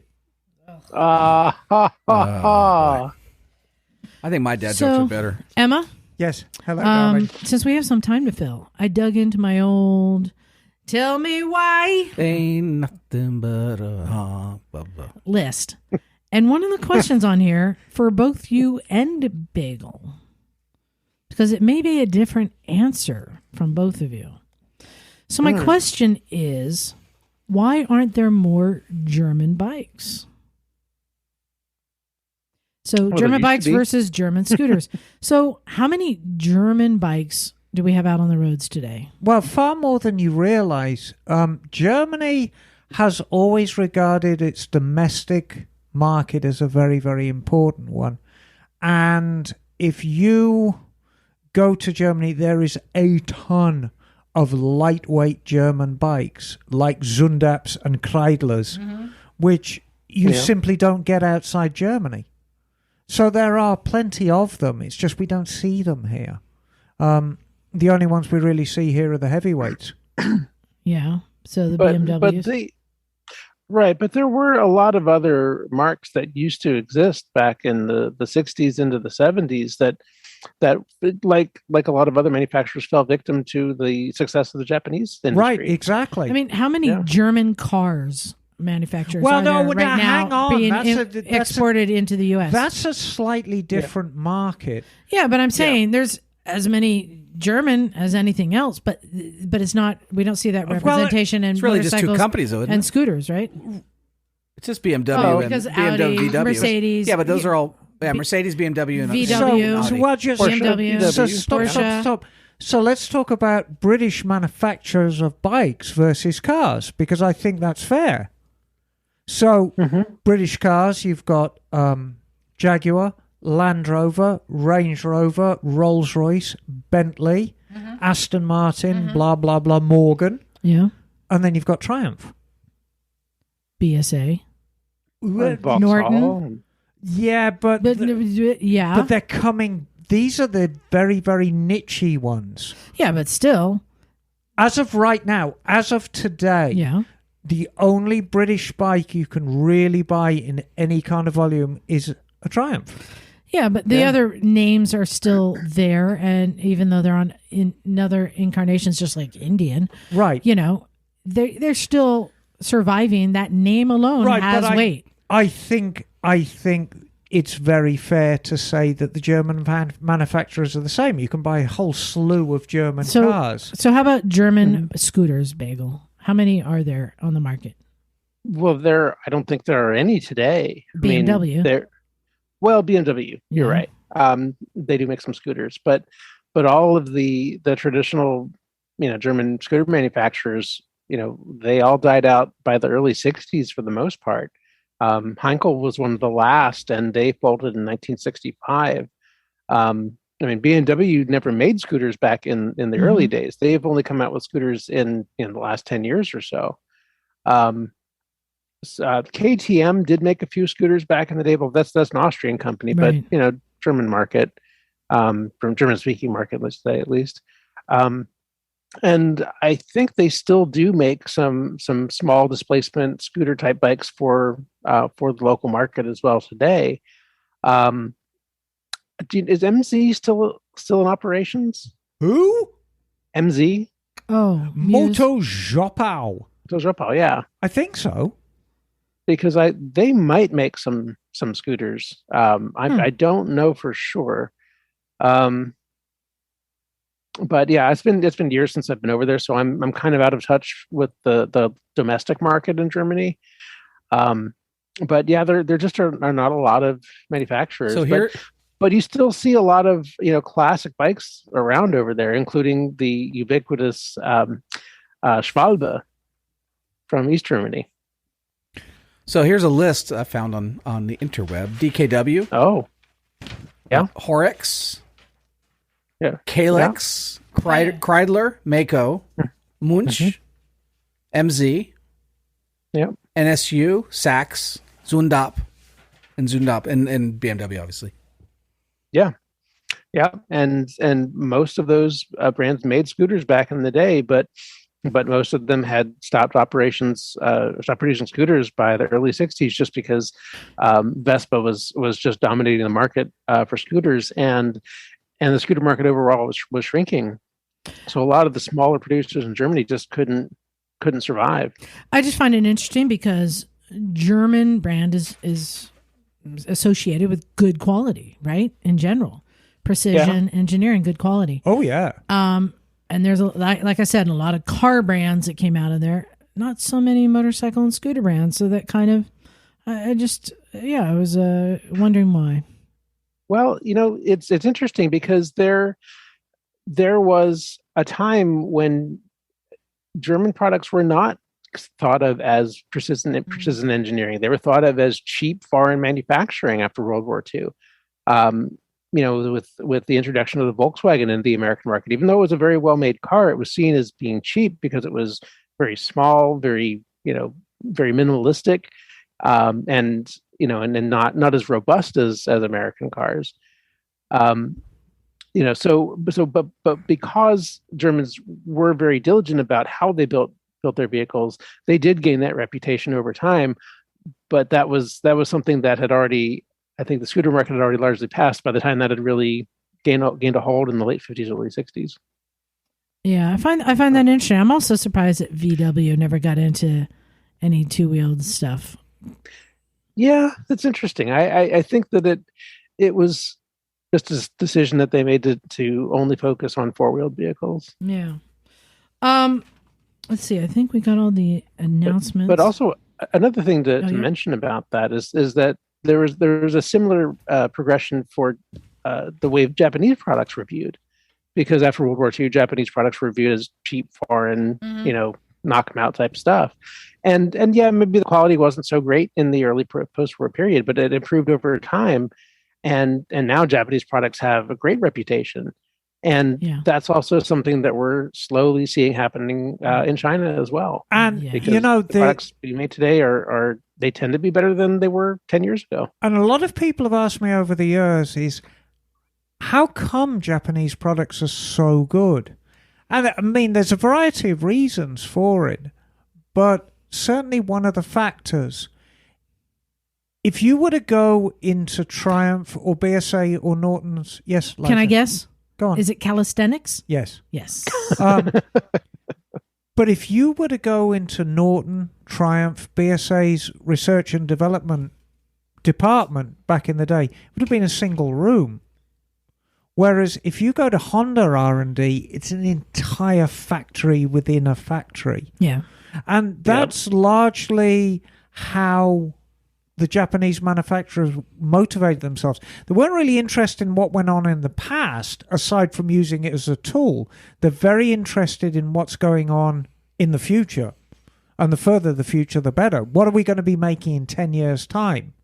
Whereas the British manufacturers were always, I'm not going to say resting on their laurels in the past, but they were certainly a lot more reactionary and hidebound. You know, if you want changes, substantial changes to a motorcycle, it was incremental. You got new fender stays for 1965.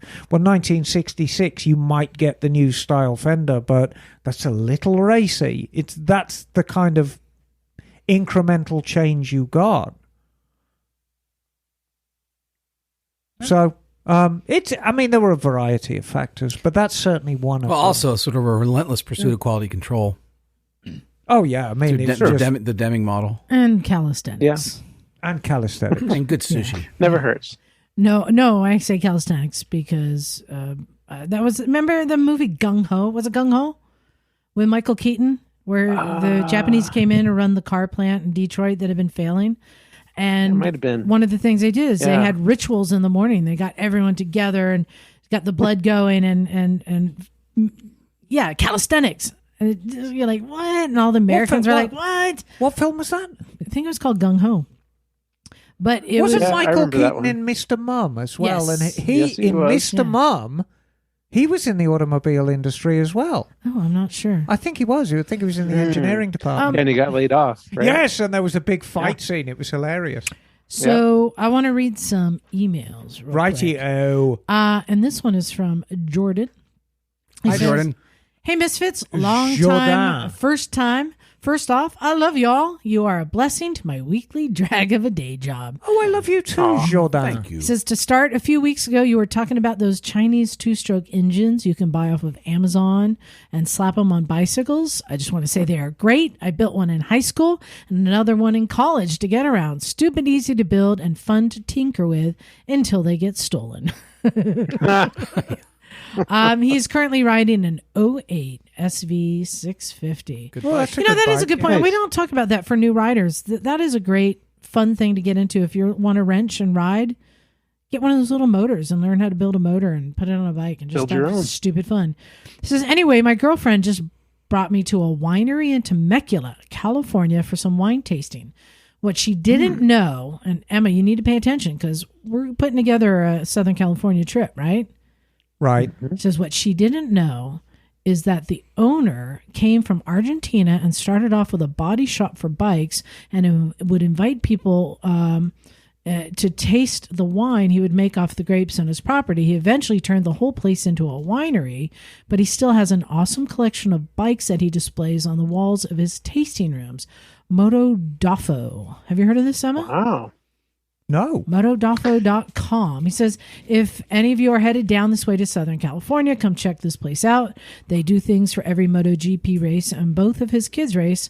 I love you all. Keep it up. You're a blessing to riders new and old and are the best part of the motorcycle culture.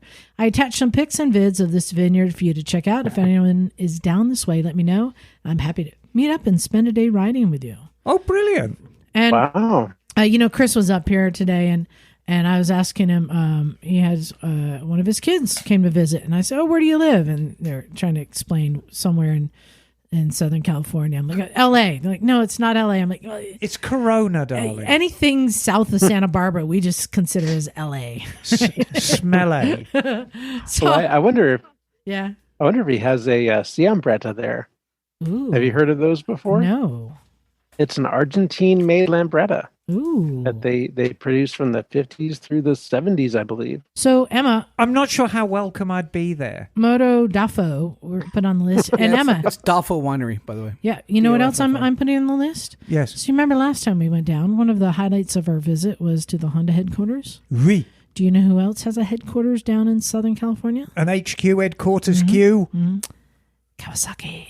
Now you see, now that place I'd like to visit. Yes. Wow. You know, I That would be fun. imagine. Let's make that You see, a goal. I was when we went to Honda, I was amazed how kind everyone looked and how just pleasant. I imagine walking into Kawasaki and everyone looks like a ninja. They all have knives. Yes, and like, wow, welcome to Kawasaki. You won't see anybody. They'll all be hiding in the shadows. They will. They will be hiding in the shadows and behind the black veil and like knife. Emma, you have an email to read there? Oh, I do. Yes. I was playing with your please the eye bike. This email is from. Let me have a look. God, my glasses are from David. Hey, David. Hello, Misfits! Exclamation point. Hi, David. Can't tell you how much I look forward to each Monday morning when I can listen to the pod. Well, don't tell us then.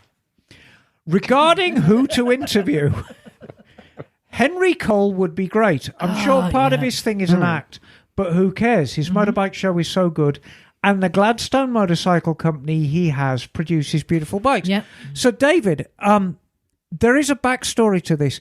Henry Cole's agent actually reached out to us a couple of years ago and said, look, Henry would really like to be on the show and blah, blah, blah, blah, blah. And then the Rona hit and everything went to hell in a handbasket. This is before the Rona, but yes. So when everything has settled down, because it will, we will get back in touch with Henry's agent, because I'd love him on the show. I mean, whether you feel his shtick is an act or not, he's a very, very interesting bloke, and he loves motorbikes, so that makes him okay with me. Piggybacking off Henry, his friend Alan Milliard is an amazing bike builder and believable skill, and this is true. Do you follow Alan Milliard? Oh yeah. Some of these bikes he builds, I don't know how he does it. He'll like strap like 6 cylinders together and make these crazy, Just lots monstrous of bikes. Like a 9-cylinder Kawasaki or something? Yes. He did a V12 KZ 2600, which was basically 2 Z1300 straight sixes in a V. Very good.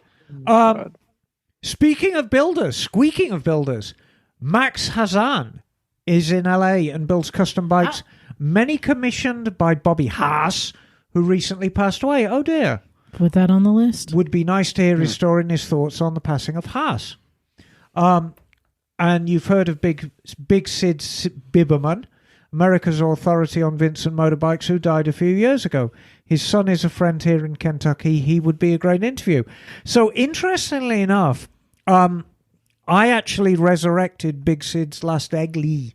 Oh, I saw that. Oh, wow. Yeah. So the Eggley I had in my workshop 6 months ago was Big Sid's last Eggley build. Wow. cool. And I don't think he was at his best. I think he was Still better than all the rest. Oh God, yeah. So where are we? Yeah, Matthew Biberman, and it gives his telephone number here, which I don't think is a good idea. Thank you very much for these suggestions. I'm holding on to this list. And finally, how about the Moto Geo guy, Jamie Robinson? Not sure how people feel about him, but he sure has promoted riding, something the Misfits vote for. And this is somebody I'm not that familiar with, so I'll look into that. I vote for pizza and ice cream for everybody, and that's my platform. Vote for me and get pizza and ice cream every day. And I will be keeping that sheet, Emma. Thank you. I want to refer Well, I'll leave you with a couple of snaps of bikes my son and I have built. The Yamaha was his high school graduation present. Garage time is the best time. I agree with that, David. No photographs? No, I didn't attach them all, but they were cool. I enjoyed them. Charming. Yes. All right, John, you have one? I do. So I think he has emailed us before, but this sounds familiar. But Patrick McNamara. Hey, Pat. From New Jersey, my home state. Patty from New Jersey here, and I wanted to say I love the latest episode. Well, thank you. Oh yeah, we've met Patty. Yeah. Mm-hmm. Dream interview to hear would be Guy Martin. Actually, we hung out with Patty. I remember Patty now. Yeah. A popular misfit. Also look into Patricia Fernandez, Lady Racer 926, who just won the Baggers. I'm going to stop there for a moment and just say that, number one, I have got a complete crush on Patricia Fernandez. Show Emma. Do not tell, she's on the left. Oh, is that her on the left? Yeah. Hold on, let me show Bagel. Do not tell my wife, you guys. I'm listeners. I'm depending on you to keep this between us, okay, you and me. But Patricia, I love you. So, and here's what. So I've reached out to her twice to see if we could do it. And what I would love for listeners to do. I bet you reached out to her to see if you could do it. Wow, that was a Freudian slip. Did you reach out to her with your toad? Oh my God! I could get myself in so much trouble right now. Keep digging. I reached out to her. Bagel, you gotta help me out of this. Keep digging. Oh, Patricia, I love you. So and asked her if we could do it. Can we do it, Patricia? So, dear listeners, I need you to. I'm going to say another word. Bang her Instagram. I probably shouldn't say that either, but please stop. Just hit her on DMs and tell her that she needs to be in the Misfits and be interviewed here. Okay. So, right. Also a possible topic. My natural body position just melts into Kawasaki's. I love them, but the ethos and the wild ready to race mentality of KTM's mean that I have a couple of them and could not imagine not having them. But I also have a special place for Hondas. For a brand that can quote engineer the soul out of a bike, they also have the world's largest manufacturer and can experiment, perfect more incredible bikes. I had a VFR 800 Fi, and it was the most versatile and comfortable bike I'd ever had. All praise to the 5th generation. I am still piercing together an RC51 thanks to the Vice knock, and there are NSRs and CBR 250 RRs that can rev faster than an F1 car. My heart is with KTM. My head loves the accomplishments of Honda. My soul still loves Kawasaki's. How weird am I? Pretty weird. Stay safe, ding dongs. Hope to see you all at Vintage Days again, Patty. Thanks, Patty. All right. Yeah, we'll be at Vintage Days. Oh, John, sorry, you guys. That. Bagel, I ask this every time. Are you coming to Vintage Days? I don't know yet, but I would like to if I can make it. Yeah. We'll see. You can make it. Emma, you're going, right? Yeah. Yeah. Yeah. I saved the best for last. Bagel, do you have an email to read? Yes. The email says, "Hey, Misfits. Truth! Another great podcast. And the discussion about the merits of a new RE650 versus 10-year-old Bonneville got me right in the feels. Yeah. As per my last email, in December, I bought myself a new Continental GT in British Racing Green. And I'm very happy with it. But I looked at a 2001 Bonneville first, the first of the repro models out of the UK, with the 790cc air/oil-cooled and twin carbs. Only 2 owners with 20,000 kilometers, so 12,000 of your mile things, and in excellent condition. I wrestled with the pros and cons for a couple of weeks. The Triumph could have been mine for $7,000. The RE cost me $11,000 with 12 months registration, and it came with a 3-year warranty. Probably would have spent the difference modifying the Bonneville to my specs anyway. The clincher for me in the end was the warranty. Plus, the RE dealer in Leonard MC in Cairns, North Queensland, gave me $4,000 trade-in for my 2017 RE Classic 350. That's top end of current market value here, and no effort on my part to sell it. But you know what? I'm still second-guessing myself on what could have been with that Bonnie. Significant other and I have also been enjoying coverage of the Dakar on SBS free to air TV here. Big ups to them. Cheering on the Aussies. Those electric Audis are something else, aren't they? As I understand it, they have an onboard internal combustion generator to recharge as they go. Yeah. As always, stay upright and keep on casting. All the best, Muzz. Murray Benefield, just another Kiwi in Oz. Did you guys marvel at this accent? He managed to get a Kiwi in Oz with a speech impediment accent down just perfectly. I didn't even realize it was Australian. I thought it was German or something. Right. Hey, now I never promised to do my accent well. Well, let's put this to bed because I'm going to talk a little bit about that Bonneville, and I will be brief. Can I jump in quick first? Do it. I have an answer that will not smash your answer. My answer to this conundrum is I'm going to drop a little nugget of wisdom on everyone here. One of my rules in life is spend less time on the decision, spend more time making it the right decision. Meaning you already made the decision, you picked the bike, now put all your energy into making that the right bike. Don't worry about the bike you didn't get. Wise words Enjoy what indeed. you got. Right. And make it the right bike. Have fun with it. And this will dovetail into that as well. 2001 was a genesis for the Bonneville. That was the first year they came out. Now, the very early ones had the 790. And as sweet as the 790 is, the 865 is a far better engine. So, I think your Royal Oil Field is going to give you a lot more fun. So, yeah, no, I think you made the right decision. It is such a pretty bike, the Royal Enfield. Yes. I've really been impressed with those. I've got news. Oh? You know the purple paperweight? Yes. It's running again. Hey! You did an engine rebuild? Yes. Oh, God, I spent so much money on that bike. So since you saw it last... So that everyone knows which bike you're talking about. The Triumph Trident. There you go. 72. That I blew a hole in the piston, giving it the beans. So, since I rebuilt it with brand new high compression pistons. I sent them off to have a thermal barrier put on the top and a moly coating on the skirt, very expensive. New rings, new valves, new valve guides, belt drive primary with a Rob North Racing clutch, triple Mikuni pumpers, brand new ignition. Yes, brand new ignition system. That thing's gonna fly. Oh, it does. It absolutely flies. And nice. Yeah, so I'm still breaking it in.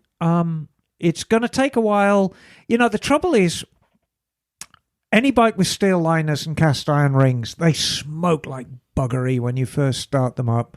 And it lasts forever until it breaks in. So, but I tell you what, things moving. And I radically changed the gearing as well. Because part of the problem with that Trident, it was very low geared. I mean, at freeway speed, you were bellowing. It's a 5-speed or a 4-speed? 5-speed. It's 2150V. And V in this case does not stand for vagina. It stands for 5V. 5-speed. So I geared it very, very tall.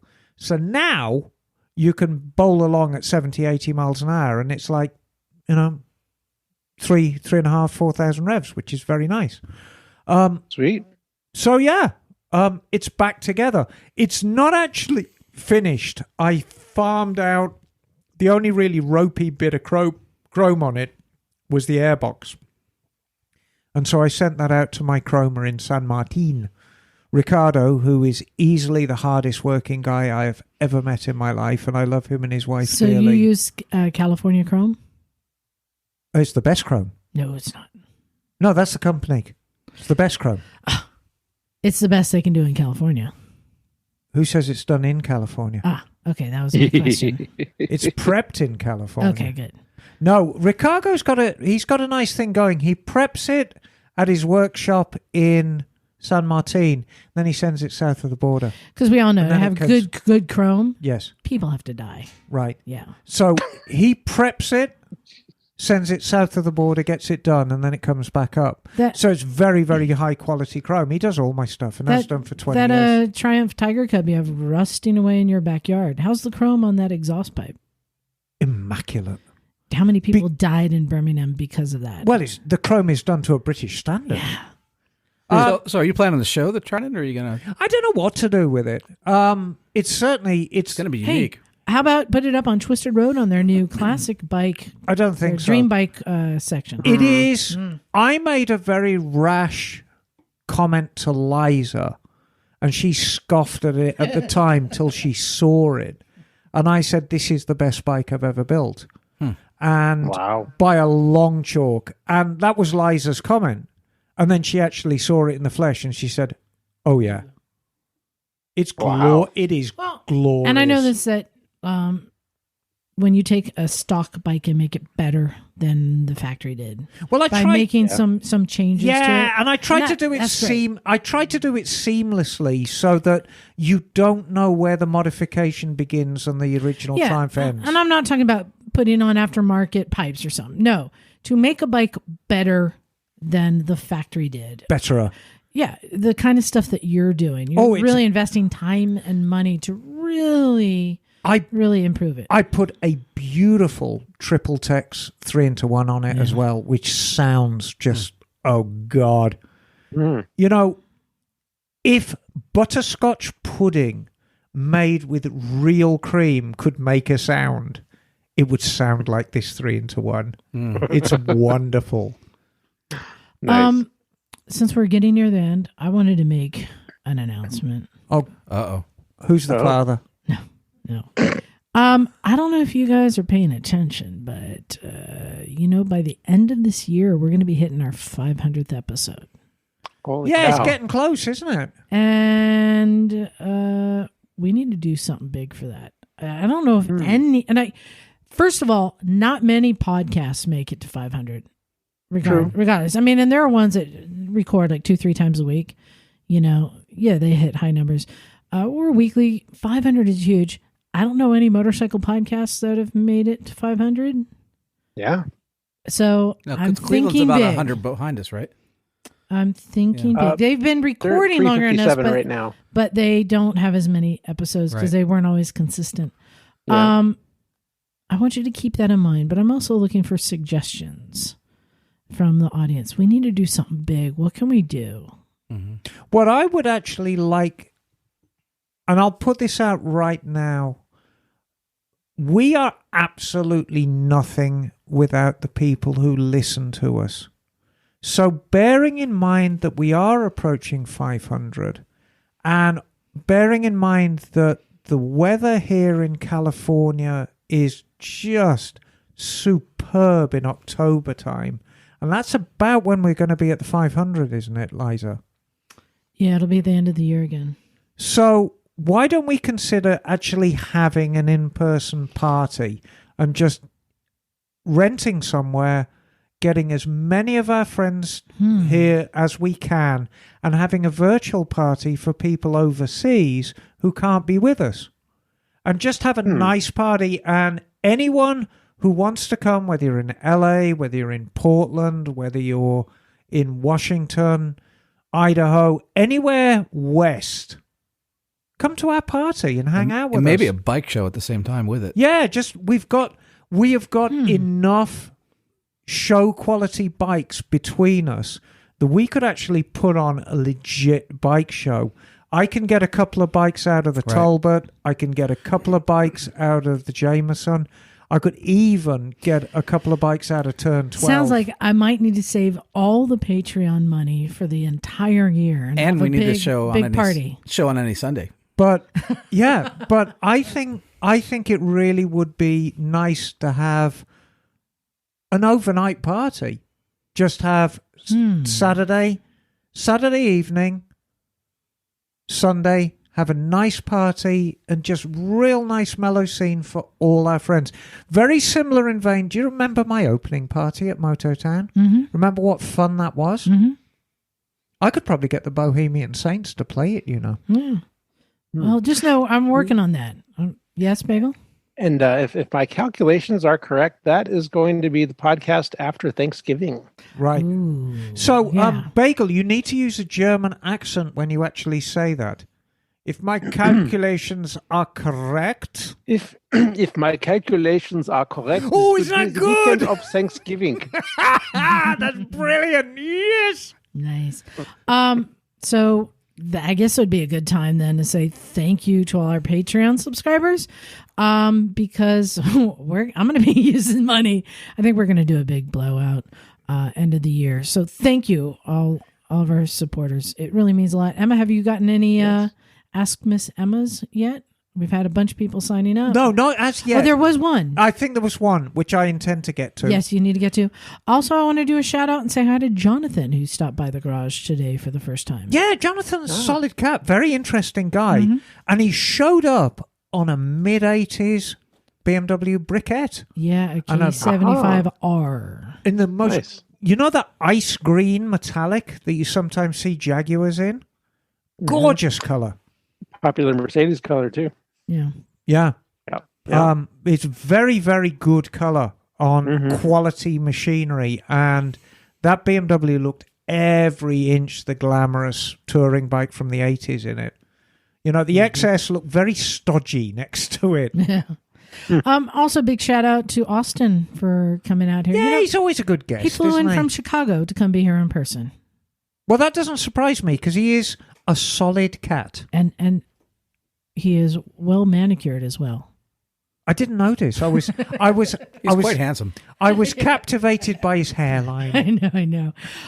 So big thanks to Austin at Twisted Road. You know what? We've been kind of on the ride along with him since the beginning. Right. And it's really cool to see it growing, but also to see the potential for the growth there in, like we said, adding scooters, which I think would be a great thing. And now I can't wait. Yeah, I know.